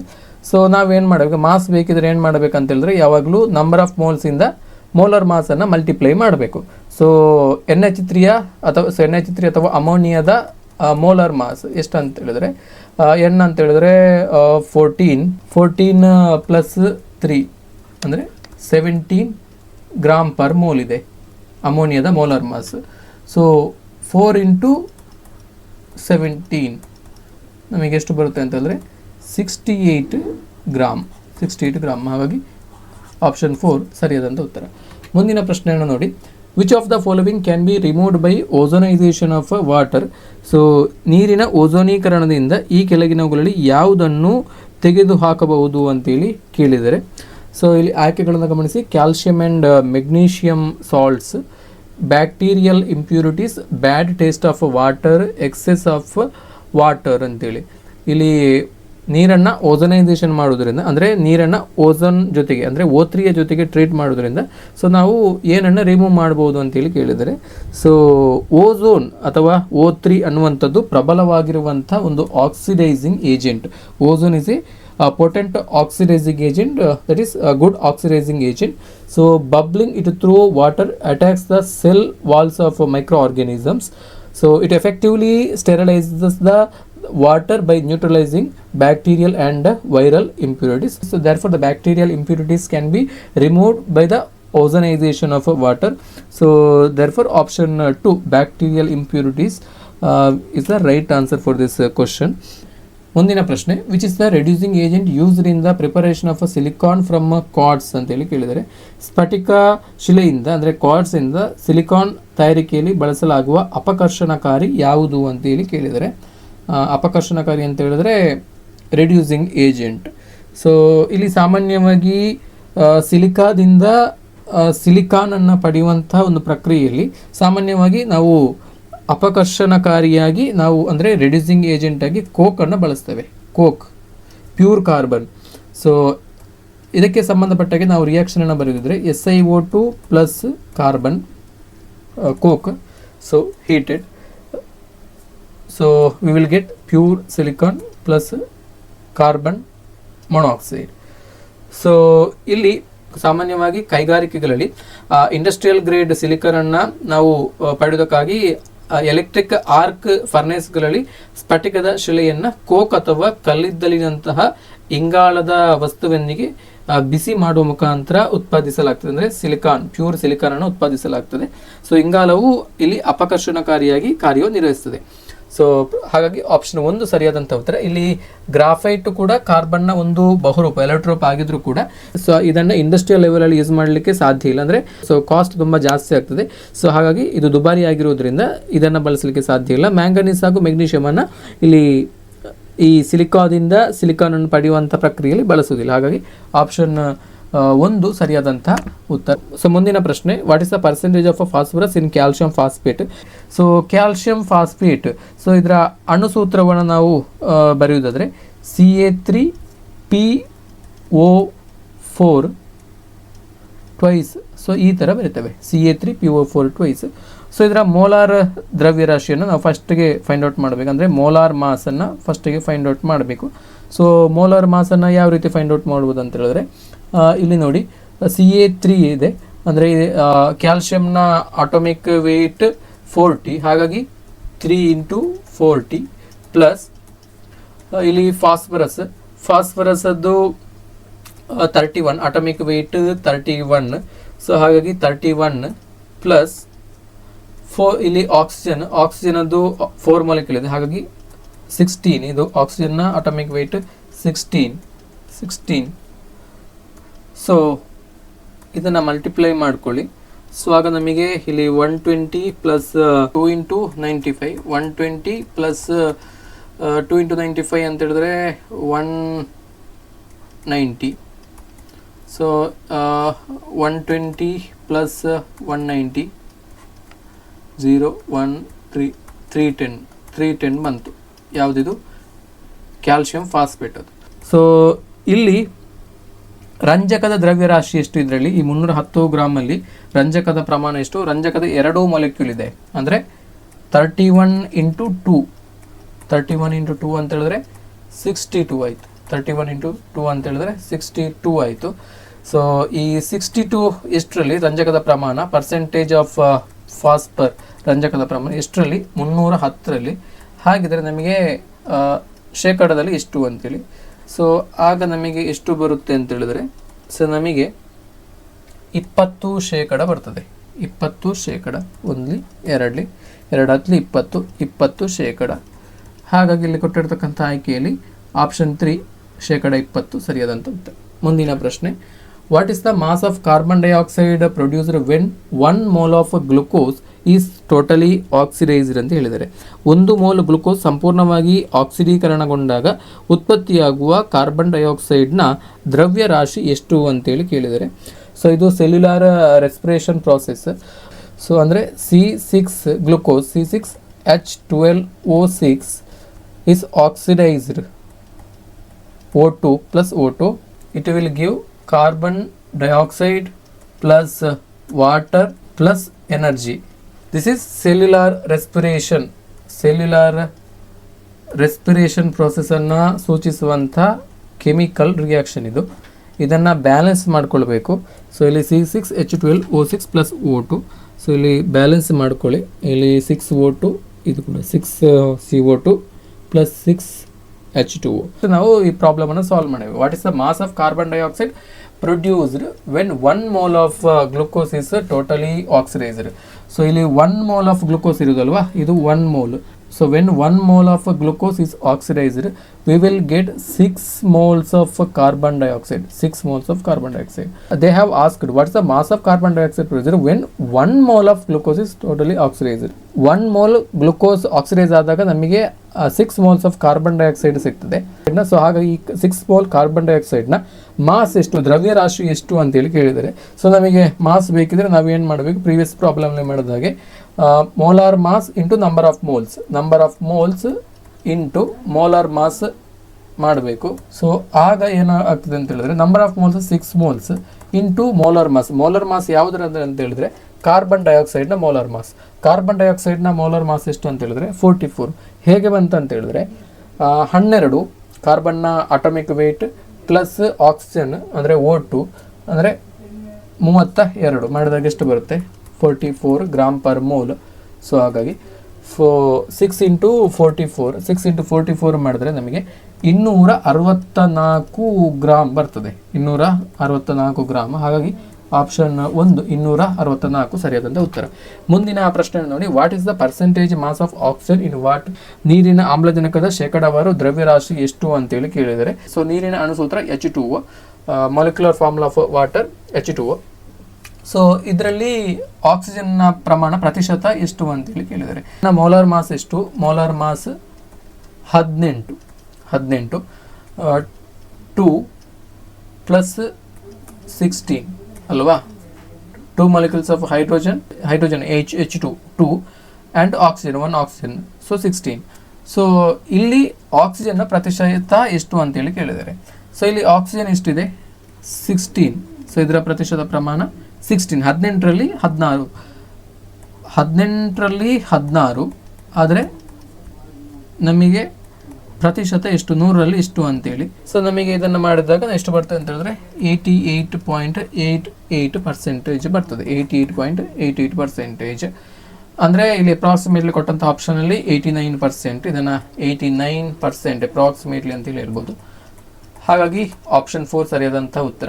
So ಅದೇ ರೀತಿ ನಿಮಗೆ ಇಲ್ಲಿ ಆಕ್ಸಿಜನ್ನ ಬದಲಿಗೆ ಹೈಡ್ರೋಜನ್ನ ಪ್ರತಿಶತ ಎಷ್ಟು ಪ್ರಮಾಣ ಅಂತೇಳಿ ಕೇಳಿದರೆ, ಸೊ ಅದು 11% ಅಂದರೆ 100 ಮೈನಸ್ 89% ಇಲ್ಲಿ ಆಕ್ಸಿಜನ್ ಇದೆ. ಹಾಗಾದರೆ ಉಳಿದಂಥದ್ದು ಆಕ್ಸಿಜನ್ ಪ್ರತಿಶತ 11%. Next, which of the following metals can be obtained by reducing its metal ion ಅಂತೇಳಿ ಕೇಳಿದರೆ, ಈ ಕೆಳಗಿನವುಗಳಲ್ಲಿ ಯಾವ ಲೋಹವನ್ನು ಅದರ ಲೋಹದ ಅಯೋನನ್ನು ಅಪಕರ್ಷಿಸುವ ಮೂಲಕ ಪಡೆಯಬಹುದು? ಇಲ್ಲಿ ಆಯ್ಕೆಗಳನ್ನು ಒಂದೊಂದಾಗಿ ನೋಡ್ತಾ ಬನ್ನಿ. ಕಾಪರ್, ಸೊ ಕಾಪರನ್ನು ಪಡಿಬೋದಾ? ಸೊ ಎಲ್ಲ ಶುದ್ಧ ಲೋಹಗಳನ್ನು ಅವುಗಳ ಅದಿರುಗಳಿಂದ ಅಂದರೆ ಅವುಗಳ ಧನಾತ್ಮಕ ಲೋಹದ ಅಯಾನುಗಳನ್ನು ಎಲೆಕ್ಟ್ರಾನ್ಗಳಾಗಿ ಪಡೆಯುವ ಮುಖಾಂತರ ಪಡೆಯಲಾಗ್ತದೆ. ಸೊ ಹಾಗಾಗಿ ಇದನ್ನು ರಾಸಾಯನಿಕ ಅಪಕರ್ಷಣ ಅಥವಾ ರಿಡಕ್ಷನ್ ರಿಯಾಕ್ಷನ್ ಅಂತೇಳಿ ಕರೆಯಲಾಗ್ತದೆ. ಸೊ ಇಲ್ಲಿ ತಾಮ್ರ, ಕಬ್ಬಿಣ ಮತ್ತು ಇಂಗಾಲದಂತಹ ರಾಸಾಯನಿಕ ಅಪಕರ್ಷಣಕಾರಿಗಳನ್ನು ಅಂದರೆ ರೆಡ್ಯೂಸಿಂಗ್ ಏಜೆಂಟನ್ನು ಬಳಸಲಾಗ್ತದೆ. So all pure metals are obtained from their ores by forcing their positive ions, that is Mn plus ions to gain electrons. So it's the process defined chemically as reduction. So ಇಲ್ಲಿ copper, iron, aluminium ಅನ್ನು reduction reaction ಇಂದ ಪಡಿಬಹುದು. So but ಇಲ್ಲಿ copper and iron ಅನ್ನು ನಾವು carbon ಅಂತ reducing agent ಅನ್ನು use ಮಾಡಿ ನಾವು ಪಡಿತೇವೆ. ಸೊ ಬಟ್ ಅಲ್ಯೂಮಿನಿಯಂ ಅನ್ನು ಪಡಿಬೇಕಿದ್ರೆ ನಾವು ಹಾಲ್ ಹೆರಾಲ್ಟ್ ಅಲ್ಯೂಮಿನಿಯಂ ಓರ್ನಿಂದ ಅಂದರೆ ಬಾಕ್ಸೈಟ್ ಓರ್ನಿಂದ ಪಡಿಬೇಕಿದ್ರೆ ನಾವು ಇಂಡಸ್ಟ್ರಿಯಲ್ ಗ್ರೇಡ್ ಅಲ್ಯೂಮಿನಿಯಂ ಪ್ರೊಡ್ಯೂಸ್ ಮಾಡಬೇಕಿದ್ರೆ ಹಾಲ್ ಹೆರಾಲ್ಟ್ ಪ್ರೊಸೆಸರ್ನ ನಾವು ಪ್ರಿಫರ್ ಮಾಡ್ತೇವೆ. ಸೊ ಇಲ್ಲಿ ಕೂಡ ಮಾಡುವಂಥ ರಿಡಕ್ಷನ್. ಸೊ ಬಟ್ ಅಲ್ಲಿ ರಿಡ್ಯೂಸಿಂಗ್ ಏಜೆಂಟನ್ನು ಯೂಸ್ ಮಾಡಿ ರಿಡಕ್ಷನ್ ಮಾಡುವಂಥದ್ದು, ಇಲ್ಲಿ ಎಲೆಕ್ಟ್ರೋಲಿಟಿಕ್ ಪ್ರೋಸೆಸ್ ಮುಖಾಂತರ ರಿಡಕ್ಷನ್ ಮಾಡುವಂಥದ್ದು ಆಗುವಂಥದ್ದು ರಿಡಕ್ಷನೇ. ಹಾಗಾಗಿ ಈ ಮೇಲಿನ ಎಲ್ಲ ಮೆಟಲ್ಸ್ಗಳನ್ನು ಅವುಗಳ ಅದಿರುಣಿಂದ ಪಡೆಯುವಂಥ ಸಂದರ್ಭದಲ್ಲಿ ರಿಡಕ್ಷನ್ ರಿಯಾಕ್ಷನ್ ಅನ್ನು ಯೂಸ್ ಮಾಡಲಾಗ್ತದೆ. ಹಾಗಾಗಿ all of the above copper, iron and aluminium ಎಲ್ಲವನ್ನು ಕೂಡ ಈ ರೀತಿ ಪಡಿಬೋದು. ಅಲ್ಯೂಮಿನಿಯಂನ ಕೇಸ್ನಲ್ಲಿ ನಾವು ಯೂಸ್ ಮಾಡುವಂಥದ್ದು Hall Heroult process of electrolytic reduction. So ಮುಂದಿನ ಪ್ರಶ್ನೆ, the pH of a liquid which is colourless is 7 it may be ಅಂತೇಳಿ ಕೇಳಿದರೆ. ಸೊ ಇಲ್ಲಿ ಬಣ್ಣರಹಿತವಾಗಿರುವಂಥ ದ್ರವವೊಂದರ pH 7 ಆಗಿದೆ, ಅದು ಡ್ಯಾಶ್ ಆಗಿರಬಹುದು ಅಂತೇಳಿ ಕೇಳಿದ್ದಾರೆ. pH ಅಂತ ಹೇಳಿದ್ರೆ negative logarithm of hydrogen ion concentration. So ಈ pH ಸ್ಕೇಲ್ 0ದಿಂದ ಆರಂಭ ಆಗಿ ಆಗ್ತದೆ. ಸೊ 0ದಿಂದ ಆರಂಭ ಆಗಿ 14ರ ತನಕ ರೀಡಿಂಗ್ ಇರ್ತದೆ pH ಸ್ಕೇಲ್ ಅಲ್ಲಿ. ಸೊ ಇಲ್ಲಿ 0 to 6, ಸೊ ಇದು ಎಸಿಡಿಕ್. ಹಾಗೆಯೇ ಎಕ್ಸಾಕ್ಟ್ಲಿ 7 pH ಇದ್ರೆ 7.0 pH ಇದ್ರೆ ಅದು ನ್ಯೂಟ್ರಲ್ ಅಂತೇಳಿ ಕನ್ಸಿಡರ್ ಮಾಡ್ತೇವೆ. 7 ನ್ಯೂಟ್ರಲ್. ಸೊ ಹಾಗಾಗಿ ಈ ನ್ಯೂಟ್ರಲ್ ಸೊಲ್ಯೂಷನ್ಗೆ ನಾವು ಎಕ್ಸಾಂಪಲ್ ಕೊಡೋದಿದ್ರೆ ಪ್ಯೂರ್ ವಾಟರ್. ಸೊ ಯಾವುದೇ ಲವಣಗಳು ಕರಗದೆ ಇರುವಂತಹ ನೀರನ್ನು ಶುದ್ಧ ನೀರು ಅಂತೇಳಿ ಕರಿತೇವೆ. ಸೊ ಈ ಶುದ್ಧ ನೀರು ಅಥವಾ ಡಿಸ್ಟಿಲ್ಡ್ ವಾಟರ್, ಸ್ಟೆರಿಲೈಸ್ಡ್ ವಾಟರ್, ಇದರ pH ಯಾವಾಗಲೂ 7 ಆಗಿರ್ತದೆ. ಹಾಗಾಗಿ ಇದು ಕಲರ್ಲೆಸ್ ಆಗಿರ್ತದೆ. ಸೊ ನೆಕ್ಸ್ಟ್ ಕ್ವಶನ್ ನೋಡಿ, which is the group in which the elements have different valency ಅಂತೇಳಿ ಕೇಳಿದರೆ, ಧಾತುಗಳು ಭಿನ್ನ ವೇಲೆನ್ಸಿಯನ್ನು ಹೊಂದಿರುವಂಥ ಗುಂಪು ಯಾವುದು ಅಂತೇಳಿ ಕೇಳಿದರೆ. ಸೊ ಇಲ್ಲಿ ಆಯ್ಕೆಗಳನ್ನು ಗಮನಿಸ್ತಾ ಬನ್ನಿ. ಸೊ ಆವರ್ತ ಕೋಷ್ಟಕದ ಒಂದೇ ಗುಂಪಿನಲ್ಲಿರುವಂತಹ ಧಾತುಗಳು ಸಾಮಾನ್ಯವಾಗಿ ಒಂದೇ ವೇಲೆನ್ಸಿಯನ್ನು ಹಂಚಿಕೊಳ್ತವೆ. ಫಾರ್ ಎಕ್ಸಾಂಪಲ್ ಇಲ್ಲಿ ಆಯ್ಕೆಗಳನ್ನು ಗಮನಿಸ್ತಾ ಬನ್ನಿ. Sodium, potassium and ರುಬಿಡಿಯಂ. ಸೊ ಇವು ಎಷ್ಟು ವೇಲೆನ್ಸಿಯನ್ನು ಹೊಂದಿದೆ ಅಂತ ಹೇಳಿದ್ರೆ, ಸೊ ಅಂದರೆ ವೇಲೆನ್ಸಿ ಅಂತ ಹೇಳಿದ್ರೆ the outer most electrons. So ಇವುಗಳ ವೇಲೆನ್ಸಿ ಸಾಮಾನ್ಯವಾಗಿ ಸೊ ಇಲ್ಲಿ ಸೋಡಿಯಂನ ವ್ಯಾಲೆನ್ಸಿ 1, ಪೊಟ್ಯಾಷಿಯಂನ ವ್ಯಾಲೆನ್ಸಿ 1, ಹಾಗೆಯೇ ರುಬಿಡಿಯಂನ ವ್ಯಾಲೆನ್ಸಿ ಕೂಡ 1. ಸೊ ಎಲ್ಲ ಕೂಡ ಸೇಮ್ ವ್ಯಾಲೆನ್ಸಿ ಹೊಂದಿದೆ. ಸೊ ಹಾಗಾಗಿ ಈ ಆಪ್ಷನ್ ಆಗೋದಿಲ್ಲ. ಇಲ್ಲಿ ಕೇಳಿರುವಂಥದ್ದು ಡಿಫ್ರೆಂಟ್ ವ್ಯಾಲೆನ್ಸಿ ಅಂತೇಳಿ ಕೇಳಿರುವಂಥದ್ದು. ಹಾಗೆಯೇ ಇಲ್ಲಿ ಮೆಗ್ನೀಷಿಯಮ್ ವ್ಯಾಲೆನ್ಸಿ 2, ಹಾಗೆಯೇ ಕ್ಯಾಲ್ಸಿಯಂನ ವ್ಯಾಲೆನ್ಸಿ 2, ಹಾಗೆಯೇ ಸ್ಟ್ರಾನ್ಷಿಯಂ 2+, boron, aluminium and gallium +3. So ಈ ರೀತಿ ಇರ್ತದೆ. ಸೊ ಇಲ್ಲಿ ಕಾರ್ಬನ್ನ ವ್ಯಾಲೆನ್ಸಿ 4, ನೈಟ್ರೋಜನ್ನ ವ್ಯಾಲೆನ್ಸಿ 3, ಹಾಗೆಯೇ ಆಕ್ಸಿಜನ್ನ ವ್ಯಾಲೆನ್ಸಿ 2. ಸೊ ಇದು ಡಿಫ್ರೆಂಟ್ ವ್ಯಾಲೆನ್ಸಿಯನ್ನು ಹೊಂದಿದೆ, ಬೇರೆ ಬೇರೆ ವ್ಯಾಲೆನ್ಸಿಯನ್ನು ಹೊಂದಿದೆ. 4, 3, 2 ಉಳಿದೆಲ್ಲದರ ವ್ಯಾಲೆನ್ಸಿ ಕೂಡ ಸೇಮ್. ಹಾಗಾಗಿ ಆಪ್ಷನ್ 4 ಡಿಫ್ರೆಂಟ್ ವ್ಯಾಲೆನ್ಸಿ ಇರುವಂಥದ್ದು ಆಪ್ಷನ್ 4 ಅಲ್ಲಿ. ಮುಂದಿನ ಪ್ರಶ್ನೆ ನೋಡಿ, while manufacturing razor blades the hard steel is heated at temperature between 220 degree Celsius and 300 degree Celsius and cooled very slowly over a period of 4 to 5 hours. What is this process is called ಅಂತೇಳಿ ಕೇಳಿದ್ದಾರೆ.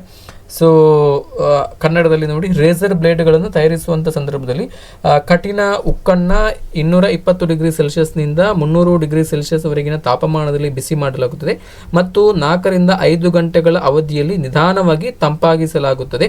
So ಈ ಪ್ರಕ್ರಿಯೆಯನ್ನು ಏನೆಂದು ಕರೆಯುತ್ತಾರೆ ಅಂತೇಳಿ ಕೇಳಿದರೆ, ಉಕ್ಕಿನ ತಯಾರಿಕೆಯಲ್ಲಿ ಮ್ಯಾನುಫ್ಯಾಕ್ಚರ್ ಆಫ್ ಸ್ಟೀಲಲ್ಲಿ ನಾವು ಸ್ಲೋ ಕೂಲಿಂಗ್ ಪ್ರೋಸೆಸ್ಸನ್ನು ನಾವು ಯೂಸ್ ಮಾಡ್ತೇವೆ. ಸೊ ಈ ಸ್ಲೋ ಕೂಲಿಂಗ್ ಪ್ರೋಸೆಸ್ಸನ್ನು ನಾವು ಎನಿಲಿಂಗ್ ಅಂತೇಳಿ ಕರಿತೇವೆ.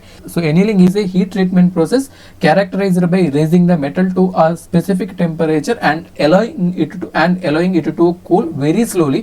So this process relieves internal stresses and reduces brittleness of the steel, making the steel more workable. So annealing is characterized by slow cooling. So quenching ಅಂತ ಹೇಳಿದ್ರೆ rapid cooling, sudden cooling. So ಇಲ್ಲಿ ಹೇಳಿರುವಂಥ slow cooling, ಹಾಗಾಗಿ ಈ option ಆಗೋದಿಲ್ಲ. ಹಾಗಾಗಿ hardening ಅಲ್ಲ, cooling ಅಲ್ಲ. So exact term ಎನಿಲಿಂಗ್ ಅಂತೇಳಿ ಈ ಪ್ರೊಸೆಸನ್ನು ಕರಿತೇವೆ, slow cooling. Next question, hydrazine that is N2H4 is used as a rocket fuel along with hydrogen peroxide that is H2O2.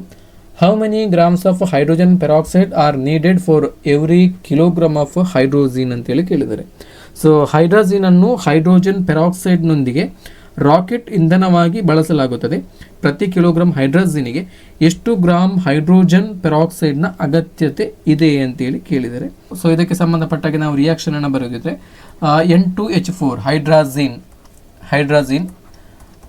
N2H4 ಈ ರೀತಿ ಸ್ಟ್ರಕ್ಚರ್ ಇರ್ತದೆ, N2H4.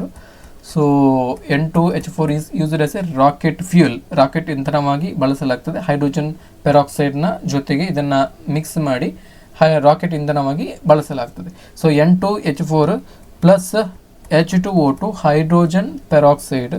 So it gives N2 gas plus 4H2O. So chemical equation balance ಇದೆ. So ಈ reaction ಆಗಬೇಕಿದ್ರೆ 1 mole hydrazine 2 moles of hydrogen peroxide ಬೇಕು. ಈ reaction ಆಗಬೇಕಿದ್ರೆ 1 mole of hydrazine ಬೇಕು, ಹಾಗೆಯೇ 2 moles ಆಫ್ ಹೈಡ್ರೋಜನ್ ಪೆರಾಕ್ಸೈಡ್ ಬೇಕು. 1 mole ಆಫ್ ಹೈಡ್ರಾಜಿನ್ ಅಂತ ಹೇಳಿದ್ರೆ ಇದರ ಮೋಲಾರ್ ಮಾಸ್ ಎಷ್ಟು ಬರುತ್ತೆ ಅಂತ ಹೇಳಿದ್ರೆ ಕ್ಯಾಲ್ಕುಲೇಟ್ ಮಾಡಿ. 14 28 ಪ್ಲಸ್ 4 ಅಂದರೆ 32 ಗ್ರಾಮ್. ಸೊ ಇದಕ್ಕೆ 2 molecules ಆಫ್ H2O2 ಬೇಕು. ಅಂದರೆ ಸೊ H2O2ನ ಮೋಲಾರ್ ಮಾಸನ್ನು ನೋಡಿ, H2O2 ಅಂದರೆ 68 ಬರ್ತದೆ, 68 ಗ್ರಾಮ್ 2 mole. ಸೊ ಹಾಗಿದ್ರೆ 1 kg ಹೈಡ್ರಾಜಿನಿಗೆ ಎಷ್ಟು ಹೈಡ್ರೋಜನ್ ಪೆರಾಕ್ಸೈಡ್ ಬೇಕು ಅಂತೇಳಿ ಕೇಳಿದರೆ. ಸೊ ಏನು ಮಾಡಬೇಕು, ಸೊ ಕ್ರಾಸ್ ಮಲ್ಟಿಪ್ಲಿಕೇಶನನ್ನು ಮಾಡ್ಕೊಳ್ಬೇಕು. 68 ಡಿವೈಡೆಡ್ ಬೈ 32 ಇಂಟು ಇಲ್ಲಿ ಕೆ ಜಿಯಲ್ಲಿ ಕೇಳಿರೋದ್ರಿಂದ ಕೆ ಜಿ ಅಂದರೆ 1000 ಗ್ರಾಮ್, ಹಾಗಾಗಿ ನಾವು 1000ಇಂದ ಮಲ್ಟಿಪ್ಲೈ ಮಾಡಬೇಕು. ಸೊ ಆಗ ಎಷ್ಟು ಬರುತ್ತೆ ಅಂತ ಹೇಳಿದ್ರೆ ನಮಗೆ 2125 ಗ್ರಾಮ್ ಬರ್ತದೆ. 2125 ಗ್ರಾಮ್ ಬರ್ತದೆ ಅಂದರೆ 2.12 into 10⁻³ kg. Option 1 2.125 into 10⁻³ kg ಸರಿಯಾದ ಉತ್ತರ. ಮುಂದಿನ ಪ್ರಶ್ನೆ, which one of the following is used to put a bandage for fractured leg ಅಂತೇಳಿ ಕೇಳಿದರೆ. ಸೊ ಮುರಿದ ಕಾಲುಗಳಿಗೆ ಬ್ಯಾಂಡೇಜ್ ಹಾಕಲು ಈ ಕೆಳಗಿನವುಗಳಲ್ಲಿ ಯಾವುದನ್ನು ಬಳಸಲಾಗುತ್ತದೆ ಅಂತೇಳಿ ಕೇಳಿದರೆ. ಸೊ ಫ್ರಾಕ್ಚರ್ ಟ್ರೀಟ್ಮೆಂಟ್ಗೆ ಸಾಮಾನ್ಯವಾಗಿ ಬಳಸುವಂಥ ಒಂದು ರಾಸಾಯನಿಕ ವಸ್ತುವನ್ನು ನಾವು ಪ್ಲಾಸ್ಟರ್ ಆಫ್ ಪ್ಯಾರಿಸ್ ಅಂತೇಳಿ ಕರಿತೇವೆ.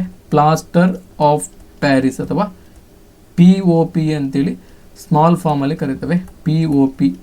ಸೊ ಈ ಬ್ಯಾಂಡೇಜಲ್ಲಿ ಹಾಕುವಂಥದ್ದು.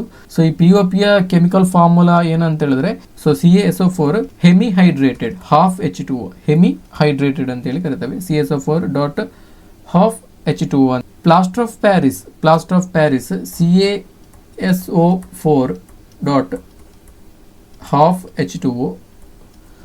ಸೊ ಇದು ನೀರಿನೊಂದಿಗೆ ವರ್ತಿಸಿದಾಗ ಅದಕ್ಕೆ ಅದು ನೀರಿನ ಸಂಪರ್ಕಕ್ಕೆ ಬಂದಂಥ ಸಂದರ್ಭದಲ್ಲಿ ಏನಾಗ್ತದೆ ಅಂತ ಹೇಳಿದ್ರೆ, ಸೊ ಇದು 2CaSO4.2H2O ಆಗ್ತದೆ. ಸೊ ಇದು ಜಿಪ್ಸಮ್ನ ಅಣುಸೂತ್ರ. ಜಿಪ್ಸಮ್ ಸಿಮೆಂಟ್ನ ತಯಾರಿಕೆಯಲ್ಲಿ ಬಳಸುವಂಥ ಜಿಪ್ಸಮ್ನ ಕೆಮಿಕಲ್ ಫಾರ್ಮುಲಾ. ಸೊ ಹಾಗಾಗಿ ಇಲ್ಲಿ which one of the following is used to put a bandage for fractured leg ಅಂದರೆ ಕ್ಯಾಲ್ಶಿಯಂ ಸಲ್ಫೇಟ್ ಹೆಮಿಹೈಡ್ರೇಟೆಡ್ CaSO4 ½ ಇದು ಇದರ chemical formula. Plaster of Paris ಅಂತೇಳಿ ಕರಿತೇವೆ. ಸೊ ಇದು ನೀರಿನೊಂದಿಗೆ ರಿಯಾಕ್ಟ್ ಆದಾಗ ಅದು ಜಿಪ್ಸಮ್ ಆಗಿ ಕನ್ವರ್ಟ್ ಆಗ್ತದೆ. ಅಂದರೆ ಇಲ್ಲಿ ಆಪ್ಷನ್ 1ನಲ್ಲಿರುವಂಥ CaSO4.2H2O. ಹಾಗೆಯೇ ಆಪ್ಷನ್ 4 ಕ್ಯಾಲ್ಶಿಯಂ ಆಕ್ಸಿಕ್ಲೋರೈಡ್ ಇದು ಬ್ಲೀಚಿಂಗ್ ಪೌಡರ್. ಸೊ ಇದು ಬ್ಲೀಚಿಂಗ್ ಪೌಡರ್ನ ಕೆಮಿಕಲ್ ಫಾರ್ಮುಲಾ. ಮುಂದಿನ ಪ್ರಶ್ನೆ, consider the statements about a chemical equation which of the following is false ಅಂತೇಳಿ ಕೇಳಿದರೆ. ರಾಸಾಯನಿಕ ಸಮೀಕರಣದ ಬಗೆಗಿನ ಈ ಹೇಳಿಕೆಗಳನ್ನು ಪರಿಗಣಿಸಿ ಈ ಕೆಳಗಿನವುಗಳಲ್ಲಿ ಯಾವುದು ಸುಳ್ಳು ತಪ್ಪಾದಂಥ ಹೇಳಿಕೆ ಆಗಿದೆ ಅಂತೇಳಿ ಕೇಳಿದರೆ. ಸೊ ಮಾಸ್ ಇಸ್ ಕನ್ಸರ್ವ್ಡ್ ಅಂತ ಹೇಳಿದರೆ, ಸೊ ಹೌದು, ಒಂದು ರಾಸಾಯನಿಕ ಕ್ರಿಯೆ ನಡೆದಂಥ ಸಂದರ್ಭದಲ್ಲಿ ದ್ರವ್ಯರಾಶಿ ಯಾವುದೇ ಕಾರಣಕ್ಕೂ ಕೂಡ ಚೇಂಜ್ ಆಗೋದಿಲ್ಲ. ಸೊ ಅಲ್ಲಿ ರಿಯಾಕ್ಟೆಂಟಲ್ಲಿ ಇದ್ದಂಥ ದ್ರವ್ಯರಾಶಿ ಮತ್ತು ಪ್ರಾಡಕ್ಟಲ್ಲಿ ಇರುವಂಥ ದ್ರವ್ಯರಾಶಿಗಳು ಅಲ್ಲಿ ಚೇಂಜಸ್ಗಳು ಆಗೋದಿಲ್ಲ. ಹಾಗಾಗಿ ಇದು ಸರಿಯಾದಂಥ ಹೇಳಿಕೆ. ಹಾಗೆಯೇ ಪ್ರೋಟಾನ್ಸ್ ಆರ್ ಕನ್ಸರ್ವ್ಡ್. ಹೌದು, ನಂಬರ್ ಆಫ್ ಪ್ರೋಟಾನ್ಸ್ ರಿಯಾಕ್ಟೆಂಟ್ ಸೈಡಲ್ಲಿ ಇದ್ದಂಥದ್ದು ಪ್ರಾಡಕ್ಟ್ ಸೈಡಿಗೆ ಬರುವಾಗ ಸೇಮ್ ಇರ್ತದೆ. ಹಾಗೆಯೇ ಆಟಮ್ಸ್ ಆರ್ ಕನ್ಸರ್ವ್ಡ್. ಆಟಮ್ಸ್ ಕೂಡ ಕನ್ಸರ್ವ್. ಸೊ ರಿಯಾಕ್ಟೆಂಟಲ್ಲಿ ಇರುವಂತಹ ಧಾತುಗಳೇ ಪ್ರಾಡಕ್ಟ್ ಸೈಡಲ್ಲಿ ಬರಬೇಕೆ ಹೊರತು ಹೊಸತಾದಂತಹ ಧಾತುಗಳು ಆಟಮ್ಸ್ಗಳು ಅಲ್ಲಿ ಬರಲಿಕ್ಕೆ ಸಾಧ್ಯ ಇಲ್ಲ. ಸೊ ಹಾಗಾಗಿ ಇದು ಕನ್ಸರ್ವ್ ಆಗ್ತದೆ. ಹಾಗೆಯೇ ಮೋಲ್ಸ್ ಆರ್ ಕನ್ಸರ್ವ್ಡ್ ಅಂತ ಹೇಳಿದರೆ, ಸೊ ಇಲ್ಲ, ಮೋಲ್ಸ್ಗಳು ಇಲ್ಲಿ ಕೆಮಿಕಲ್ ರಿಯಾಕ್ಷನಲ್ಲಿ ಕನ್ಸರ್ವ್ ಆಗೋದಿಲ್ಲ. So moles are not conserved ಅಂತ ಆಗಬೇಕು. ಹಾಗಾಗಿ ಇದು ತಪ್ಪಾದಂಥ ಹೇಳಿಕೆ ಇಲ್ಲಿ. ಆಪ್ಷನ್ 4 ಇಲ್ಲಿ ಸರಿಯಾದಂಥ ಉತ್ತರ. ಸೊ ಇಲ್ಲಿ ನೋಡಿ, H2 + O2 ಏನಾಯಿತು, H2 ಆಯಿತು. ಇದನ್ನು ಬ್ಯಾಲೆನ್ಸ್ ಮಾಡಿದಾಗ 2H2O 2H2 ಇಲ್ಲಿ. ಸೊ ಇಲ್ಲಿ ನೋಡಿ ಎಷ್ಟು ಮೋಲ್ ಆಯಿತು, ಇಲ್ಲಿ 2 ಮೋಲ್ಸ್ ಇದೆ. 2 + 1 3 ಮೋಲ್ ಆಯಿತು. ಪ್ರಾಡಕ್ಟ್ ಸೈಡಲ್ಲಿ ರಿಯಾಕ್ಟೆಂಟ್ ಸೈಡಲ್ಲಿ 3 ಮೋಲ್ ಆಯಿತು. ಪ್ರಾಡಕ್ಟ್ ಸೈಡಲ್ಲಿ 2 ಮೋಲ್ ಇದೆ. ಸೊ ಇಲ್ಲಿ ನೋಡಿ 3 ಮೋಲ್ ಇದ್ದದ್ದು ಪ್ರಾಡಕ್ಟ್ ಸೈಡಿಗೆ ಬರುವ 2 ಮೋಲ್ ಆಯಿತು. ಸೊ ಹಾಗಾಗಿ ಇಲ್ಲಿ ಮೋಲ್ಸ್ಗಳು ಕನ್ಸರ್ವ್ ಆಗೋದಿಲ್ಲ. ಕೆಮಿಕಲ್ ರಿಯಾಕ್ಷನಲ್ಲಿ ಮೋಲ್ಸ್ಗಳು ಕನ್ಸರ್ವ್ ಆಗೋದಿಲ್ಲ. ಹಾಗಾಗಿ ಆಪ್ಷನ್ 4 ಸರಿಯಾದಂಥ ಉತ್ತರ. ಮುಂದಿನ ಪ್ರಶ್ನೆ, ಹಾಗೆಯೇ ಕೊನೆಯ ಪ್ರಶ್ನೆ, which of the following reaction depicts calcination ಅಂತೇಳಿ ಕೇಳಿದರೆ. ಸೊ ಈ ಕೆಳಗಿನ ಯಾವ ಪ್ರತಿಕ್ರಿಯೆಯು ಅಂದರೆ ಯಾವ ರಾಸಾಯನಿಕ ಕ್ರಿಯೆಯು ಕ್ಯಾಲ್ಸಿನೇಷನ್ ಅನ್ನು ಪ್ರತಿನಿಧಿಸುತ್ತದೆ ಅಂತೇಳಿ ಕೇಳಿದರೆ. So here calcination means the process of heating a solid like a carbonate ore below its melting point in the absence of air to trigger thermal decomposition. So ಇಲ್ಲಿ ಕ್ಯಾಲ್ಸಿನೀಕರಣ ಅಂತ ಹೇಳಿದ್ರೆ, ಸೊ ಒಂದು ಉಷ್ಣ ವಿಭಜನಾ ಕ್ರಿಯೆ ಅಂದರೆ ಥರ್ಮಲ್ ಡಿಕಂಪೋಸಿಷನ್ ರಿಯಾಕ್ಷನ್. ಸೊ ಇಲ್ಲಿ ಗಾಳಿಯ ಅನುಪಸ್ಥಿತಿಯಲ್ಲಿ ಘನ ಅದಿರನ್ನು ಅಂದರೆ ಕಾರ್ಬೋನೇಟ್ನಂಥ ಘನ ಅದಿರನ್ನು ಅದರ ಕರಗುವ ಬಿಂದುವಿಗಿಂತ ಕಡಿಮೆ ತಾಪದಲ್ಲಿ ಬಿಸಿ ಮಾಡುವಂಥ ಒಂದು ಪ್ರಕ್ರಿಯೆಯನ್ನು ನಾವು ಕ್ಯಾಲ್ಸಿನೇಷನ್ ಅಂತೇಳಿ ಕರಿತೇವೆ. ಸೊ ಇದಕ್ಕೆ ನಾವು ರಾಸಾಯನಿಕ ಸಮೀಕರಣವನ್ನು ಬರೆಯೋದಾದರೆ, for example calcium or carbonate CaCO3 calcium ಕಾರ್ಬೋನೇಟನ್ನು ಅದರ ಮೆಲ್ಟಿಂಗ್ ಪಾಯಿಂಟ್ಗಿಂತ ಕಡಿಮೆಯ ತಾಪಕ್ಕೆ ನಾವು ಕಾಯಿಸಿದಾಗ ಅದು ಉಷ್ಣ ವಿಭಜನೆಗೊಂಡು ಏನಾಗ್ತದೆ ಅಂತ ಹೇಳಿದ್ರೆ calcium oxide plus carbon dioxide ಆಗಿ ಕಾರ್ಬನ್ ಡೈಆಕ್ಸೈಡ್ ಲಿಬರೇಟ್ ಆಗ್ತದೆ. ಇದು ಸಾಲಿಡ್ ಕ್ಯಾಲ್ಶಿಯಂ ಆಕ್ಸೈಡ್. ಸೊ ಈ ರೀತಿ ಕೆಮಿಕಲ್ ರಿಯಾಕ್ಷನ್ ನಾವು ಬರೀಬಹುದು. So CaCO3 is heated in the absence of oxygen. It yields calcium oxide and carbon dioxide. ಇದು ಕೆಮಿಕಲ್ ರಿಯಾಕ್ಷನ್. ಸೊ ಸ್ನೇಹಿತರೆ, 2003ರ HSTR ನೇಮಕಾತಿಯ ರಸಾಯನಶಾಸ್ತ್ರ ಪ್ರಶ್ನೆ ಪತ್ರಿಕೆಯನ್ನು ಕಂಪ್ಲೀಟ್ ಆಗಿ ಸಾಲ್ವ್ ಮಾಡಿದ್ದೇನೆ. ಪಾರ್ಟ್ 1 ಆ್ಯಂಡ್ ಪಾರ್ಟ್ 2 ವಿಡಿಯೋದಲ್ಲಿ. ಪಾರ್ಟ್ 1ನಲ್ಲಿ 25 ಪ್ರಶ್ನೆಗಳು, ಪಾರ್ಟ್ 2ಅಲ್ಲಿ 25 ಪ್ರಶ್ನೆಗಳು, ಈ ರೀತಿ ಸಾಲ್ವ್ ಮಾಡಿದ್ದೇನೆ. ಸೊ ಎಲ್ಲ ಪ್ರಶ್ನೆಗಳನ್ನು ಕೂಡ ಅತ್ಯಂತ ಸರಳವಾಗಿ ನಿಮಗೆ ಅರ್ಥ ಆಗುವಂಥ ರೀತಿಯಲ್ಲಿ ಸಾಲ್ವ್ ಮಾಡಿದ್ದೇನೆ ಅಂದ್ಕೊಳ್ತೇನೆ. ಸೊ ಇನ್ನು ನಿಮಗೆ ಕನ್ಫ್ಯೂಷನ್ಸ್ಗಳು ಏನಾದರೂ ಇದ್ದರೆ, ಡೌಟ್ಸ್ಗಳು ಇದ್ದರೆ ನೀವು ನಮ್ಮ ವಿಡಿಯೋದ ಕಮೆಂಟ್ ಸೆಕ್ಷನಲ್ಲಿ ಕಮೆಂಟನ್ನು ಮಾಡ್ಬೋದು. ಸೊ ಹಾಗೆಯೇ ಮುಂದಿನ ವಿಡಿಯೋದಲ್ಲಿ ಇನ್ನೊಂದು ಕ್ವಶನ್ ಪೇಪರನ್ನು ಸಾಲ್ವ್ ಮಾಡ್ತೇನೆ. Thank you. ನಮಸ್ತೆ.